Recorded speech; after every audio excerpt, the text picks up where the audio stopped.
Hello friends, welcome on the channel chemistry with Vanshika. आज आप सबके साथ बहुत ही इंपॉर्टेंट टॉपिक डिस्कस करने वाली हूँ मैं, जो है पी ब्लॉक एलिमेंट।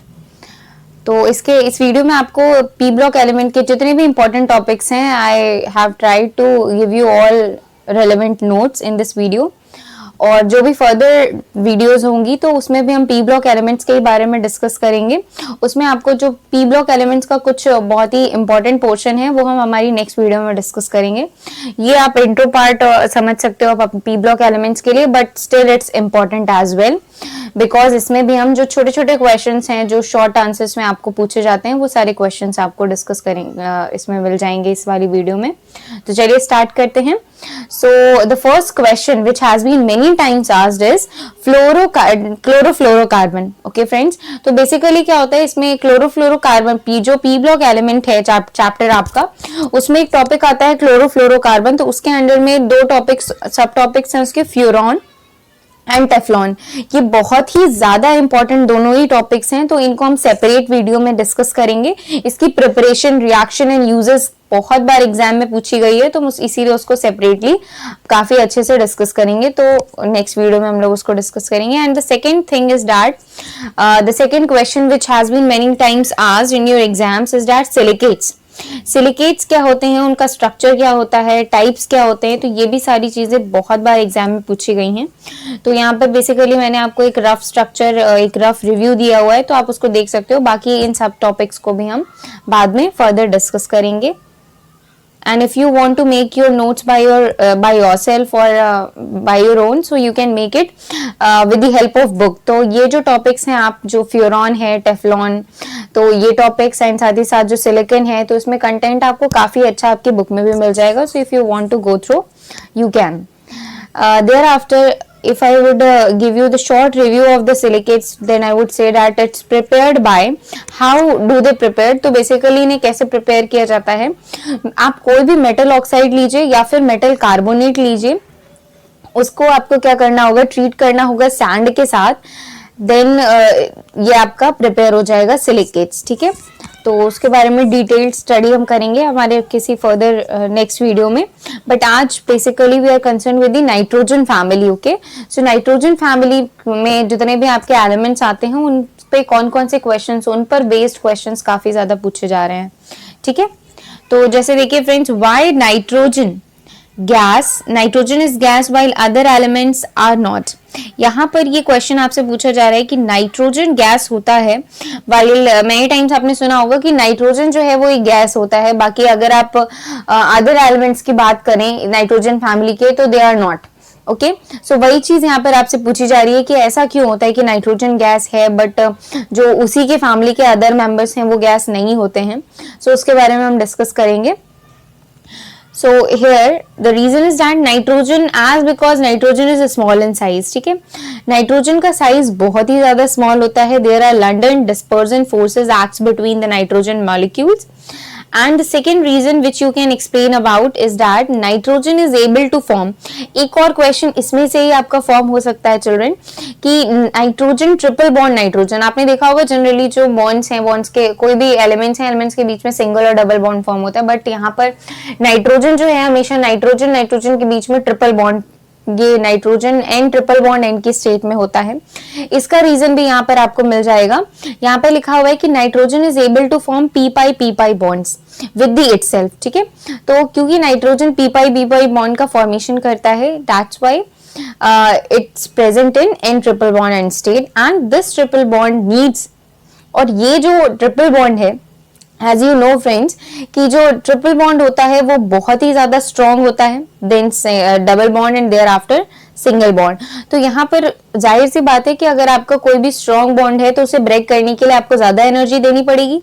तो इन द सेम वे यहाँ पर लिखा हुआ है कि and this triple bond needs high energy to break.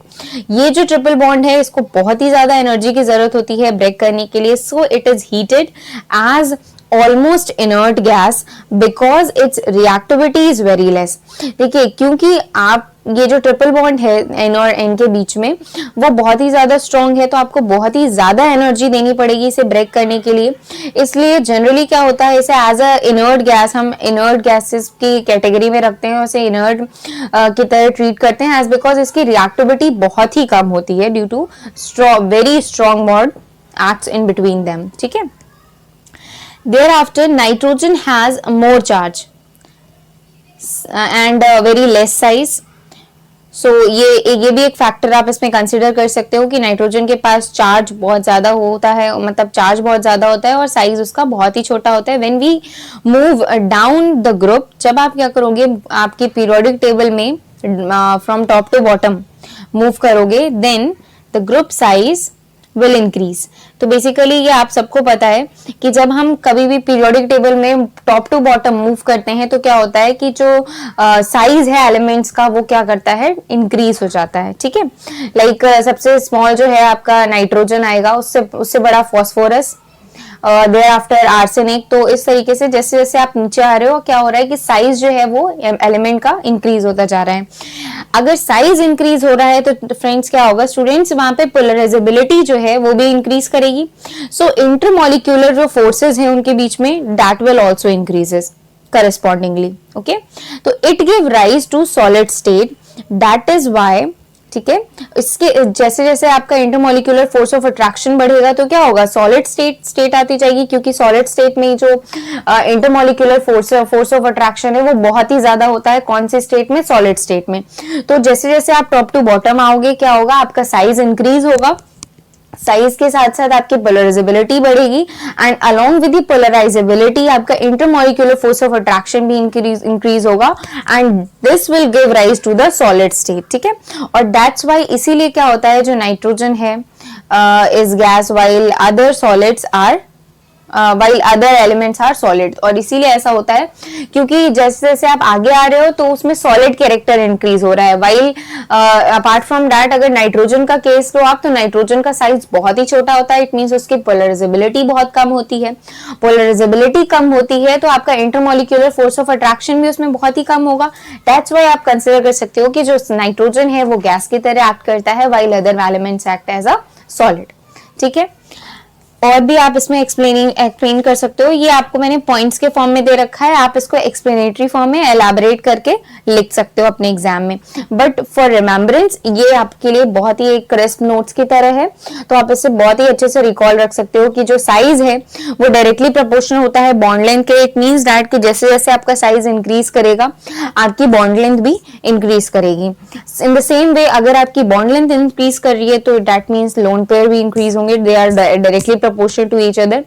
thereafter अगर आपकी बॉन्ड लेंथ इंक्रीज कर रही है तब क्या होगा, जो मल्टीप्लिसिटी है बॉन्ड की वो कम हो जाएगी। तो there will be the inverse relation in between the multiplicity of bond and the bond length. Okay, and the bond length is also inversely proportional to the bond energy। it means that कि जो bond length है आपकी, अगर bond length increase हो रही है तो आपकी bond energy क्या होगी, वो correspondingly decrease होगी। in the same way अगर बॉन्ड लेंथ आपकी इंक्रीज कर रही है तो रिएक्टिविटी भी इंक्रीज होगी। ठीक है, नेक्स्ट क्वेश्चन डिस्कस करते हैं चिल्ड्रन। ये भी आपके शॉर्ट आंसर्स में काफी बार पूछा गया है, जो कि यहाँ पर दिया हुआ है कि which has more bond length. यहाँ पर आपको काफी सारे एलिमेंट्स मॉलिक्यूल्स दे रखे हैं, like NH3, PH3, ASH3 and SbH3। Okay, so what will happen over here, यहाँ पर आपसे पूछा जा रहा है कि इनमें से बॉन्ड लेंथ जो है वो किसकी सबसे ज्यादा है। ठीक है, ड्यू टू साइज। ठीक, साइज के फैक्टर लेके आपको अच्छा ये आप देखिए यहाँ पे आपको क्वेश्चन पूछा जा रहा है कि किसकी बॉन्ड लेंथ सबसे ज्यादा है। तो ये आपको मैंने आंसर के फॉर्म में फ्रेम करके दिया हुआ है कि ये जो आपको ऑर्डर लिखा हुआ है इन द सेम वे ये साइज की वजह से ऐसा ऑर्डर है कि यहाँ पर आपको बताया जा रहा है। आप एलैबोरेट करके इस आंसर को खुद से लिख सकते हो। ये आपको आंसर यहाँ पे दिया इस तरीके से दिया है मैंने कि यहाँ पर आपको बताया जा रहा है कि जो बॉन्ड लेंथ है वो सबसे ज्यादा किसकी है, एंटीमनी H3, ओके। तो दैट मीन्स ये जो आपका ऑर्डर है वो किस वजह से है, आपका साइज वाला फैक्टर यहाँ पे वर्क कर रहा है कि आप देख रहे हो कि nitrogen, phosphorus, arsenic and then antimony, ठीक है। यहाँ पर क्या हो रहा है कि नाइट्रोजन से एंटीमनी की तरफ जब आप मूव कर रहे हो तो क्या हो रहा है कि आपका साइज जो है वो इंक्रीज कर रहा है, करस्पॉन्डिंगली आपका पोलराइजिंग पावर बढ़ रही है, और साथ ही साथ क्या हो रहा है, आपकी बॉन्ड लेंथ भी इंक्रीज कर रही है। तो अगर साइज इंक्रीज कर रहा है आपका, तो अभी अभी हम लोगों ने ऊपर एक रिलेशन पढ़ा था चिल्ड्रन कि साइज के साथ साथ size is directly proportional to the, what we have read कि जो साइज है, okay, size is directly proportional to the bond length, ठीक है। इट मीन्स दैट अगर साइज बढ़ेगा तो बॉन्ड लेंथ भी बढ़ेगी, है ना। तो यहाँ पर देखिए आपका साइज इंक्रीज कर रहा है, नाइट्रोजन से एंटीमनी तक जब आप मूव करोगे तो आपका साइज इंक्रीज कर रहा है। तो जैसे जैसे आपका साइज इंक्रीज करेगा वैसे वैसे ही आपकी बॉन्ड लेंथ भी बढ़ेगी। तो सबसे कम साइज आपका नाइट्रोजन का है, दैट्स वाई जो NH3 में आपका जो बॉन्ड लेंथ होगी वो PH3 के कंपैरिजन में कम होगी, ठीक है। तो ये फैक्टर, आप साइज वाले फैक्टर को लेकर इस क्वेश्चन को एक्सप्लेन कर सकते हो। Thereafter, the next question is that which we are going to consider is which is more basic, NH3 और PH3। यहाँ पर आपसे पूछा जा रहा है कि आपको बताना है इन दोनों में से कौन ज्यादा बेसिक है, NH3 या फिर PH3, okay. So in NH3 molecule lone pairs participate in the hybridization।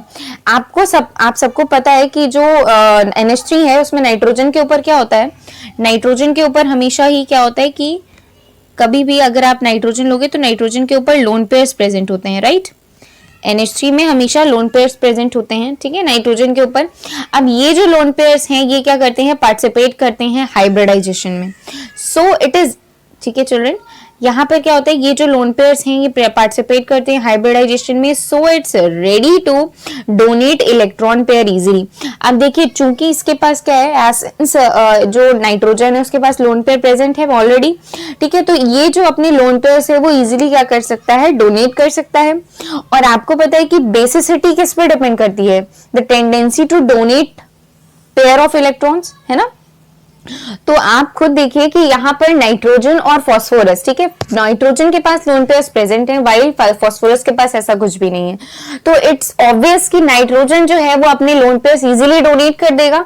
Nitrogen अपने लोन पेयर्स इजीली डोनेट करेगा, इट मींस उसकी बेसिसिटी क्या हो जाएगी, इंक्रीज हो जाएगी as compare to the phosphorus, है ना। क्योंकि उसके पास मतलब बेसिसिटी क्या होती है, बेसिसिटी का फैक्टर ही यही होता है कि the tendency to donate electrons. अब जो इजीली डोनेट कर रहा है इलेक्ट्रॉन्स को, इट्स बट ऑब्वियस कि वो क्या होगा, ज्यादा बेसिक होगा। तो यहाँ पर नाइट्रोजन और फॉस्फोरस के बीच में आप क्या करोगे, अगर आपको एनालाइज करना है तो यू कैन इजीली एनालाइज कि जो नाइट्रोजन है उसके पास लोन पेयर्स प्रेजेंट हैं and these lone pairs will participate in the hybridisation. So it's already, so the nitrogen will always be ready to donate its lone pairs easily, and that's why you would say that the nitrogen or NH3 ammonia is more basic than PH3, okay। So in PH3 molecule lone pair present in the pure s orbital। अच्छा देखिए यहाँ पर जो nitrogen है आपका, वहां पे outer में आपको दिख रहे होते हैं कि लोन पेयर्स उसके ऊपर प्रेजेंट होते हैं, बट जो आपका PH3 मॉलिक्यूल होता है चिल्ड्रन, वहां पर क्या होता है कि लोन पेयर्स प्रेजेंट होते हैं in the pure s orbital, ठीक है। जो आपका s ऑर्बिटल होता है वहां पर प्रेजेंट होते हैं and very close to the nucleus, और न्यूक्लियस से बहुत ज्यादा पास होते हैं। तो अगर जो आपके लोन पेयर्स हैं वो न्यूक्लियस के इतना ज्यादा पास रहेंगे तो क्या होगा कि वो अट्रैक्टेड होगा। लोन पेयर जो है वो एज अ नेगेटिव चार्ज, हम लोन पेयर को क्या करते हैं, as a negative. So students as you know कि लोन पेयर्स को हम हमेशा कंसिडर करते हैं as a negative charge. So अभी अभी जैसा आपने यहाँ पे देखा कि लिखा हुआ है आपको कि जो फॉस्फोरस है, फॉस्फोरस में जो लोन पेयर्स हैं वो s ऑर्बिटल में प्रेजेंट हैं, यानी कि नियर टू दी और close to the nucleus. It means that कि as you very well know कि न्यूक्लियस के पास पॉजिटिव चार्ज होता है, वाइल ये जो लोन पेयर्स हैं जो फॉस्फोरस के s ऑर्बिटल में प्रेजेंट हैं, they are close to the nucleus. अब पॉजिटिव चार्ज क्या करेगा, आपके नेगेटिव चार्ज को अट्रैक्ट करेगा टुवर्ड्स इटसेल्फ। तो as because of the more attraction of nucleus, ये जो लोन पेयर्स होंगे वो इजीली डोनेट नहीं कर पाएंगे अपने लोन पेयर ऑफ इलेक्ट्रॉन्स को for the in the hybridisation. तो दैट्स वाई इनकी बेसिसिटी जो है वो कम हो जाएगी एज कंपेयर टू अमोनिया। तो इसीलिए हम यहाँ पर बोल रहे हैं कि ammonia, that means NH3 is more basic to phosphorus as because the availability of the lone pair of electrons in nitrogen is more as compared to phosphorus, right? Now let's move further. Bond angle. So children bond angle यहाँ पर जो factor है आपका Drago rule का वो work करेगा. कैसे work करेगा वो आप जब Drago rule, as I have told you कि आपको ड्रैगो रूल अपने आप से इसको पढ़ना है और कमेंट सेक्शन में मुझे बताना है कि क्या होता है ड्रैगो रूल, बिकॉज आपको भी साथ साथ मेहनत करनी है अपने एग्जाम्स के लिए, प्रिपरेशन करने के लिए. तो आपको साथ साथ नोट्स भी प्रिपेयर करने हैं एंड ये सारे ही टॉपिक्स को बहुत ही अच्छे से कवर अप करना है. ओके सो देखिए यहाँ पर क्वेश्चन पूछा जा रहा है चिल्ड्रन कि why bond angle of ammonia is more than pH3. It means that कि यहाँ पर आपसे पूछ रहे हैं कि अमोनिया का बॉन्ड एंगल pH3 से ज्यादा क्यों होता है. ठीक है, तो इन जनरल आपको पता होगा चिल्ड्रन कि जो अमोनिया है अगर आप उसका हाइब्रिडाइजेशन फाइंड करोगे तो क्या होगा, sp3 आएगा, राइट. अमोनिया का हाइब्रिडाइजेशन कितना आता है आपका, sp3, और sp3 हाइब्रिडाइजेशन है, इट मींस उसकी ज्योमेट्री कैसी होगी, टेट्राहेड्रल. और टेट्राहेड्रल के केस में आपका जो बॉन्ड एंगल होता है वो कितना होता है, 109 डिग्री 28 मिनट, राइट. बट ये जो स्टैंडर्ड और जो एक्चुअल बॉन्ड एंगल है उससे डेविएशन क्यों शो करते हैं नाइट्रोजन और नाइट्रोजन के अदर ग्रुप मेंबर्स. ठीक है, उसके बारे में हम अभी आपको बताएंगे. ठीक है, तो बेसिकली क्या होता है चिल्ड्रन, यहाँ पर नाइट्रोजन में आपको पता है कि loan pair of electrons present होते हैं, राइट. नाइट्रोजन में आपका क्या होता है, loan pair of electron present होता है नाइट्रोजन के ऊपर. ठीक, तो नाइट्रोजन के ऊपर ये लोन पेयर ऑफ इलेक्ट्रॉन्स हैं और उसके बाद क्या होता है नाइट्रोजन के साथ, यहाँ पर देखिए आप, नाइट्रोजन के साथ क्या हुए है आपके, ये आपके लोन पेयर्स हैं. ठीक है, और 3 यहाँ पर इसके हाइड्रोजन के साथ इसके बॉन्ड्स लगे हुए हैं. ठीक है, NH3 के केस में. तो यहाँ पर आप देख सकते हो कि ये जो बॉन्ड है, ठीक है, ये वाला बॉन्ड, ठीक है ना, दिस बॉन्ड. सो ये जो बॉन्ड है चिल्ड्रन आपका, ये और ये लोन पेयर्स, ठीक है, इन दोनों के बीच में क्या होता है, रिपल्शन होता है. और इस रिपल्शन की वजह से, ये जो रिपल्शन हो रहा है बॉन्ड्स के बीच में, ठीक है ना, तो इस रिपल्शन की वजह से बेसिकली क्या होता है, जो बॉन्ड एंगल है वो चेंज हो जाता है as because of repulsion between the, okay, between lone pair and bond pair. ठीक है, तो लोन पेयर और बॉन्ड पेयर के बीच में जो रिपल्शन हो रहा है उसके बीच उसकी वजह से क्या हो रहा है, आपका जो बॉन्ड एंगल है वो डेविएट हो जा रहा है. ठीक है, फ्रॉम देयर स्टैंडर्ड और एक्चुअल बॉन्ड एंगल. ठीक है, वाइल आपके जो अदर ग्रुप मेंबर्स हैं नाइट्रोजन फैमिली के, जो अदर ग्रुप मेंबर्स होते हैं उनका जो बॉन्ड एंगल है वो क्या है, वो 90 डिग्री होता है. ठीक है, वो क्यों डिफरेंट, अप्रोक्स 90 डिग्री होता है. ठीक है, तो उसमें ऐसा क्या होता है तो वो देख लेते हैं. देखिए, in these molecules there are large deviation from sp3 hybridisation because in these molecules pure orbital will do overlap, so bond angle will be approx 90 degree. ठीक है, it's far apart from the tetrahedral angle जो कि बहुत ही ज्यादा change होता है या फिर बहुत ही ज्यादा डिफरेंट होता है फ्रॉम दी टेट्राहेड्रल एंगल जो कि होता है कितना, 109 डिग्री 28 मिनट. ठीक है, next question is that children, ये बहुत ही कॉमन क्वेश्चन है जो काफी बार एग्जाम्स में पूछा जाता है. तो I would not tell you कि आप ऑलवेज इसी आंसर को प्रेफर करो. डेफिनेटली आपको सारे ही आंसर्स विद वैलिड रीजन पता होना चाहिए so that you may write all these things in your exam within the elaboration form. But still अगर आप एग्जाम में सपोज कोई ऐसा क्वेश्चन अटेम्प्ट करना है आपको जो जिसके बारे में आपने नहीं पढ़ा है या फिर आपको उतना आइडिया नहीं है, तब आप यहाँ पर नाइट्रोजन फैमिली में ये फैक्टर हमेशा यूज कर सकते हो and it would be correct. Okay, तो क्या फैक्टर है यहाँ पर आपका कि अगर कोई क्वेश्चन, ऐसे क्वेश्चंस काफी बार आपने अपने प्रीवियस ईयर क्वेश्चंस में देखे होंगे कि वाई कुछ पर्टिकुलर आपको चीज दे देंगे, कोई भी सब्सटेंस या मॉलिक्यूल, और बोलेंगे कि वाई दिस फॉर्म दिस, मतलब ये जो एलिमेंट है वो इसे बन इस वाले कंपाउंड को या इस मॉलिक्यूल को बना रहा है, but this don't form this, जबकि जो दूसरा वाला एलिमेंट है वो उस चीज को या उस पर्टिकुलर जो आपका मॉलिक्यूल है या कंपाउंड है उसको नहीं बना रहा है। ठीक है, तो उसके लिए आपका एक रीजन जो हमेशा वैलिड रहेगा इन नाइट्रोजन फैमिली के लिए और पी ब्लॉक एलिमेंट्स में, वो क्या रहेगा, due to non availability of the d orbitals. ठीक है, क्योंकि यहाँ पर आपके पी ब्लॉक एलिमेंट में डी ऑर्बिटल्स प्रेजेंट नहीं होते हैं, इस वजह से ऐसा होता है। तो ये रीजन आपका क्या होगा, हमेशा ही वैलिड रहेगा। ठीक है, नेक्स्ट थिंग स्टूडेंट्स, जो बहुत ही बार क्वेश्चंस आपके एग्जाम में शॉर्ट नोट्स आए हुए हैं, तो ये सारे ही क्वेश्चंस मैंने पिकअप किए हैं, आपके पिक्ड आउट किए हैं आपके previous year questions paper question paper से। तो मेक श्योर कि ये सारे ही क्वेश्चंस आपको सेपरेटली नोट डाउन करने हैं और इनके आंसर्स जो भी आपको जहां जो भी सोर्स आप यूज कर रहे हो अपने पढ़ने के लिए, उन सब सोर्सेस से इन्हें ढूंढना है और एक सेपरेट कॉपी में नोट डाउन करना है। और आपको जो मेरे वीडियो लेक्चर्स हैं उसमें से भी आपको काफी हेल्प मिल जाएगी।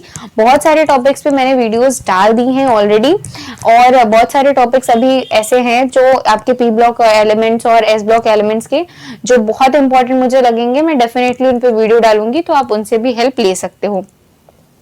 बट मेक श्योर कि आपको ये सारे ही जो टॉपिक्स हैं जो बहुत ही ज्यादा इंपॉर्टेंट हैं, मोस्ट आस्किंग हैं, मोस्ट एक्सपेक्टेड क्वेश्चंस हैं, उनकी प्रैक्टिस आपको बहुत ही अच्छे से करके जानी है एग्जाम के लिए, फॉर योर बेटर और for getting the good marks in your exam. Okay, next short note which you have to which has been asked in your exams is that hydrozoic acid and oxides of the nitrogen, इसमें आपको क्या बताना होगा, name and preparation। okay, thereafter children phosphorus, यहाँ पर आपका पूछा जा रहा है कि why it is in P4 form, that means कि जो नाइट्रोजन, मतलब कि आपने देखा होगा कि नाइट्रोजन जो है N2 N triple bond N के स्टेट में होता है। ठीक है, और वाइल अगर फॉस्फोरस की आप बात करो तो वो P4 के फॉर्म में होता है। इट मींस दैट कि इसमें इनके बीच में जो फॉस्फोरस के एलिमेंट्स हैं उनके बीच में आपका सिंगल बॉन्ड ही एग्जिस्ट करता है। ठीक, तो इसका रीजन एक ये भी हो सकता है जो अभी अभी हम लोगों ने पहले डिस्कस किया था कि जो लोन पेयर्स होते हैं आपके फॉस्फोरस में, they are far apart from they are far apart, so that's why they will not participate in the hybridization as like of the nitrogen। okay, उसके बाद एलोट्रोप्स ऑफ द फॉस्फोरस, ये भी question काफी बार exams में पूछा गया है। Oxides of phosphorus, उसका स्ट्रक्चर, ये सारी चीजों को आपको बहुत ही अच्छे से प्रिपेयर कर लेना है। Oxy acids of the phosphorus, H3PO3, that means the phosphorus acid, and H3PO4, that is the phosphoric acid। ठीक है, phosphorus acid में ये क्वेश्चन आपके वाइवा के लिए भी बहुत इंपॉर्टेंट है, बच्चे मोस्टली कंफ्यूज रहते हैं phosphoric acid and phosphorus acid में, तो आपको बहुत ही अच्छे से याद रखना है। जो आपका H3PO3 है that will be your phosphorus acid and H3PO4 जो है वो आपका phosphoric acid होता है, जिसमें जो ऑक्सीडेशन स्टेट है आपकी phosphorus acid की it's +3 and जो ऑक्सीडेशन स्टेट है phosphoric acid में phosphorus की it's of +5। तो आपको ये भी पता याद रखना है कि जो phosphorus है वो दो ऑक्सीडेशन स्टेट शो करता है, +3 and +5।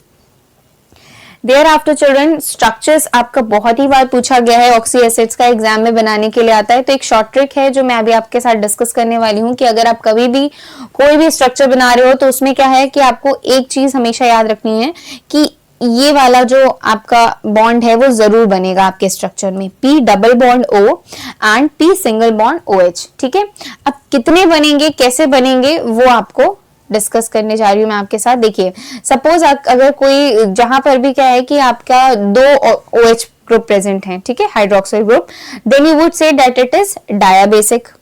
ठीक है, एंड अगर आपकी 3 OH प्रेजेंट हैं ओवर देयर, तब आप बोलोगे it is tribasic. Okay,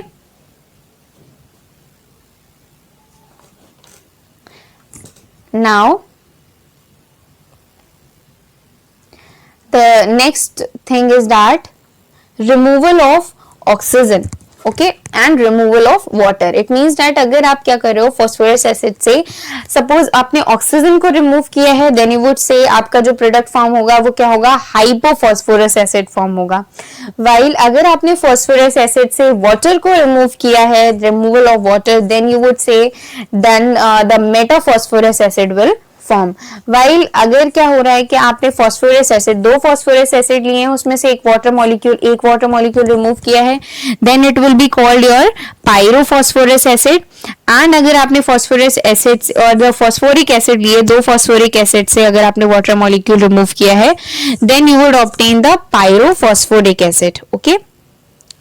And again, if you remove from pyrophosphoric acid, if you remove the oxygen from there, then you will obtain the hypophosphoric acid. Okay. So only in this P single bond P will form. So thank you friends.